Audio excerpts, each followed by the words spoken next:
नमस्कार। आज हमारे साथ है सुप्रीम कोर्ट के एडवोकेट महमूद प्राचा सर, और आज अम्बेडकरी अस्मिता परिषद के लिए वो आए हैं। हम कुछ सवालों के जवाब उनसे जानना चाहेंगे। नमस्कार, आपका स्वागत है। अभी ईवीएम के संदर्भ में कुछ जिस तरीके से महाराष्ट्र में नहीं तो पूरे देश में हलचल मची हुई है कि ईवीएम से बैन किया जाता है और वो मशीन्स है, तो इसके रिगार्डिंग आप क्या कहना चाहते हैं? देखिए, सिर्फ भारत में ही नहीं, पूरी दुनिया में। अमेरिका में भी आपने देखा होगा, जब नरेंद्र मोदी साहब ट्रम्प साहब के बराबर में बैठे थे, तब भी उन्होंने ये बात आउट ऑफ कॉन्टेक्स्ट, यानी कि बगैर किसी फॉर्मल विषय के उठने के बगैर भी ये बात कही थी। शायद मोदी जी को याद दिलाने के लिए कही होगी कि पेपर बैलेट से ही अमेरिकन प्रेसिडेंट ट्रम्प भी इलेक्शन चाहते हैं, मशीनों से नहीं।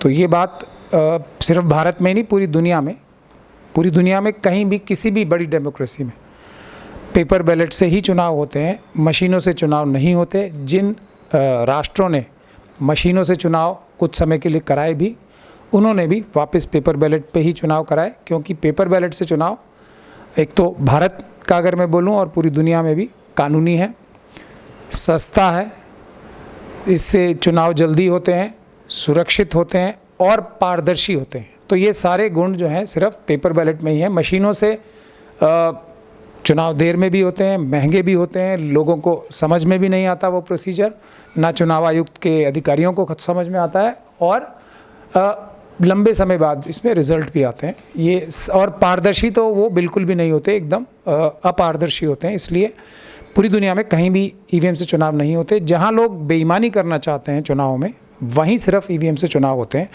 तो भारत, हमारे देश में तो बाबा साहब डॉक्टर भीमराव अंबेडकर ने देश की प्रत्येक जनता को बराबरी का अधिकार जो दिया था, वो वोटों के माध्यम से ही दिया था ना। और आज अगर वोटों का अधिकार ही हमसे छिन जाएगा, प्रधानमंत्री और चीफ मिनिस्टर वोटों से नहीं, जनता के, बल्कि मशीनों से जीतने लगेंगे, तो लोकतंत्र, बाबा साहब का संविधान जो है वो अपने आप समाप्त हो जाएगा। तो ईवीएम का जो मुद्दा है, पेपर बैलेट का जो मुद्दा है, सबसे महत्वपूर्ण मुद्दा है बाबा साहब के संविधान को बचाने का, और उसके अलावा देश में डेमोक्रेसी बचाने का, और इंसाफ, बराबरी, बंधुता और इज्जत सबके लिए। बिल्कुल। हम वकील साहब ये जानना चाहेंगे कि जिस तरीके का इंडिया में चुनाव व्यवस्था, first pass the post system है, पूरे दुनिया में पीआर सिस्टम है, उसके साथ साथ जो आप ईवीएम की बात करें कि टेम्पर प्रूफ है, तो अब हम बार बार ये जानना चाहते हैं कि इसके लिए कोई जो अपोजिटर है वो कोई बिल टेबल नहीं करता है। आंदोलन जिस तरीके से हुआ है उसको मीडिया भी दिखा नहीं पाता है। तो एग्जैक्ट जो अपोजिटर है, जो ईवीएम की जो बात करता है, वो कानूनी कॉन्स्टिट्यूशन वे से जो जाना चाहिए, उस तरीके से इंडिया में दिखाई नहीं दे पाता है। तो आप सुप्रीम कोर्ट में एज अ अधिवक्ता या फिर वकील होने के नाते क्या राय देना चाहेंगे? क्योंकि जो ईवीएम को लेकर बार बार आंदोलन और सवाल उठाए जाते हैं। उसके बाद पेपर ट्रेल को सुप्रीम कोर्ट कहती है कि पेपर ट्रेल होना चाहिए, उसके बाद में 5% उसका काउंटिंग भी होना चाहिए। तो कहीं ना कहीं हमारे चंद्रपुर के जो राजूरा विधानसभा क्षेत्र के जो हमारे एमएलए रह चुके सुभाष ढोटे ने भी याचिका, मतलब कलेक्टर को, इस बार चुनाव हारे, उन्होंने कुछ सवाल पूछे हैं, लेकिन अभी तक उन्होंने कुछ जवाब दिया नहीं है। तो क्या देखते हैं आप कानूनी तौर के ऊपर? किसी चीज़ का जवाब होगा ही नहीं किसी के पास, तो जवाब क्या देगा? ये महत्वपूर्ण बात है। जहाँ कुछ गड़बड़ हो रही है उसका कोई जवाब ना देना ही जो गड़बड़ कर रहे हैं उनके लिए उचित रहता है। यही उन्होंने कार्य किया। देखिए, पूरे देश में जब से जिस संगठन का मैं राष्ट्रीय कन्वीनर हूँ, मिशन सेव कॉन्स्टिट्यूशन, 2024 के 5 जनवरी से हम लोगों ने सड़कों पे आंदोलन शुरू किया। उससे पहले हमसे बहुत सारे लोगों ने बहुत सारे आंदोलन किए, लेकिन वो सड़कों पे उस तरह से नहीं आए थे। उसके बाद से पिछले पूरा 1 साल में ये बात आपकी एकदम सही है। अगर विपक्ष की पार्टीज़, जो महत्वपूर्ण विपक्ष की पार्टीज़ हैं, वो हमारा साथ देती, पूरा तो अब तक पेपर बैलेट से ही देश में चुनाव हो रहे होते, इसमें कोई अतिशयोक्ति नहीं है। लेकिन में भी उनकी टॉप लीडरशिप की को जो उनके अंदर आरएसएस ने अपने एजेंट्स और स्लीपर सेल्स डाल रखे हैं, जैसे कांग्रेस में तो हम बता ही रहे हैं, नाम से बताते हैं, जयराम रमेश और के.सी. वेणुगोपाल साहब का, 2 लोगों का ही नाम बता रहे हैं, और भी बहुत सारे हैं। दूसरी विपक्ष की पार्टियों में भी बहुत सारे एजेंट्स हैं। तो वो ईवीएम की तरफ से और पेपर बैलेट लाने की तरफ से ध्यान हटाने के लिए ही आरएसएस ने सबसे बड़ी जॉब दी है, नरेंद्र मोदी साहब ने और अमित शाह साहब ने जॉब दी हुई है। नहीं कि बाकी सब कुछ भी आप मोदी जी को बोल लो, मशीनों के बारे में बात मत करो। महाराष्ट्र में भी मेरे कुछ प्रोग्राम हुए थे, तो देवेंद्र फडणवीस जी ने मेरा नाम लेके असेंबली में अपनी पहली स्पीच में ही 5-6 बार मेरा नाम लिया था कि ये प्राचा को क्यों ले आए हो यहाँ पे, इसको हटाओ, आप आंदोलन करो मगर प्राचा को हटाओ। तो इसका मतलब कहीं ना कहीं अम्बेडकरवादियों से डर तो फडणवीस साहब को भी, आरएसएस बीजेपी को है। अब पूरे देश में हमने आंदोलन खड़ा तो किया हुआ है, इसमें कोई शक नहीं है। जनता तो मेरे ख्याल से अब 90% से ज़्यादा पेपर बैलेट से चुनाव चाहती है। मार्कंडवाड़ी का एग्जाम्पल आपके ही महाराष्ट्र का आपके सामने है।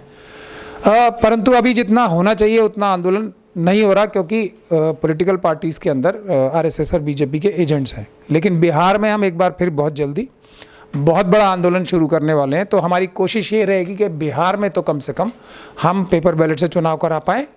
अगर ऑपोजिशन ने हमारा साथ दिया तो बिहार में पेपर बैलेट से चुनाव होंगे, और फिर एनडीए का वहाँ पे नामो निशान भी मेरे ख्याल से पॉलिटिकल बचेगा नहीं।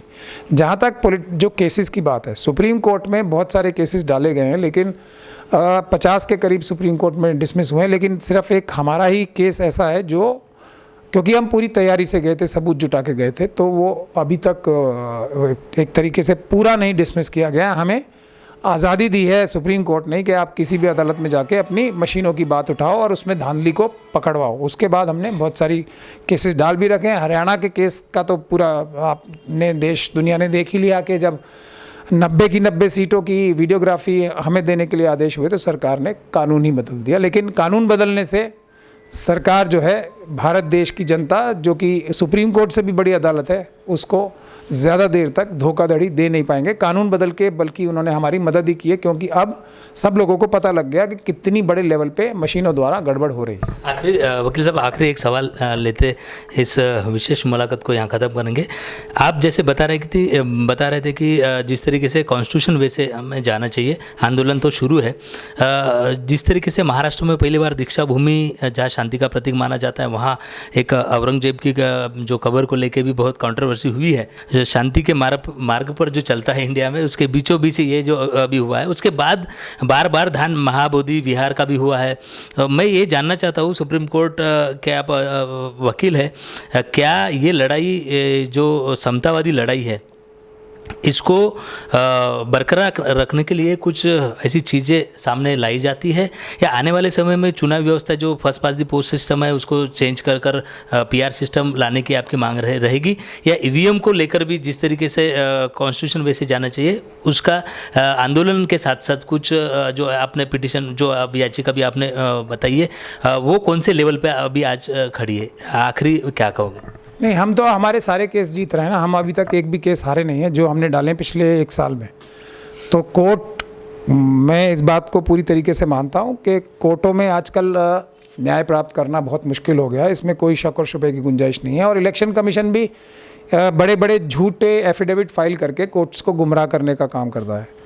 तो मगर फिर भी हम लोग क्योंकि मेहनत करके और तैयारी करके जाते हैं, तो हम अपने सारे केसेस जीत रहे हैं। उसका आपको नतीजा रोज़ नज़र ही आ रहा है। एक बात तो ये हो गई, महाबोधि बोधगया की आपने बात की और औरंगज़ेब की भी बात की। तो हम अपने 2 सवाल हैं आपके, दोनों के जल्दी जल्दी जवाब दूंगा मैं। हम अपने मुस्लिम समाज को और दूसरे जो पिछड़े वर्ग के लोग हैं उनको बहुत दिन से समझा रहे हैं कि जो बुद्धिस्ट समाज के साथ इस देश में हुआ है वो सभी समाजों के साथ होना है। उसका सबसे बड़ा एग्जाम्पल या उदाहरण महाबोधि ये बोधगया का है, जहाँ बुद्ध कम्युनिटी के लोगों का जो सबसे बड़ा जो उनका धार्मिक स्थल है, उनकी आस्था का सबसे बड़ा केंद्र है, वही ब्राह्मणों ने अपने कब्जे में कर लिया।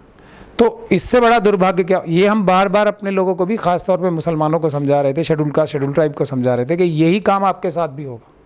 तो अभी वक्फ एक्ट की शक्ल में या सूरत में वही महाबोधि बुद्ध गया जैसी स्थिति आ गई ना कि जो मुसलमानों के अलावा नॉन मुस्लिम्स को भी वक्फ बोर्ड में रखा जाएगा। तो इससे भी जागृति आ रही है। हमारा सारा समाज जो है कमज़ोर वर्ग, SC ST, मुस्लिम, सिख, क्रिश्चियन, बौद्ध और OBC जो है, महिलाएं जो हैं, वो एकजुट हो रही हैं इस मनुवादी व्यवस्था के खिलाफ। लेकिन असली चीज़ तो जैसे आपने भी बताया और हमने भी बताया, आंदोलन से ही हल होगी। अदालत में भी हम लड़ाई लड़ रहे हैं, लेकिन आंदोलन और अदालत की लड़ाई अगर एक साथ होगी तो हमारे सभी जगह पे न्याय मिलेगा। और आखिरी बात मैं कह के ख़त्म करता हूँ अपनी बात। आपने औरंगज़ेब का भी नाम लिया। एक जुडिशरी इज स्टेट एक्टर और नॉन स्टेट एक्टर। आखिरी में ये कहेंगे कि यहाँ पे एक निर्णय आता है, उसके बाद में राज्यसभा के सांसद बनते हैं।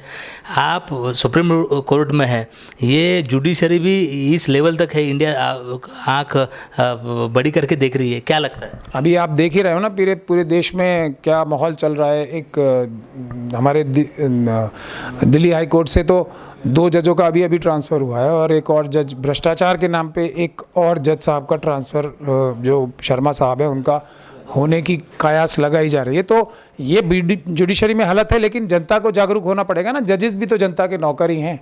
लेकिन आखिरी बात मैं वही समाप्त करना चाहूँगा औरंगज़ेब के सिलसिले में। महाराष्ट्र की जब से सरकार बनी है, उन्होंने यहाँ एक नए लेवल पे लूट मार शुरू कर दी।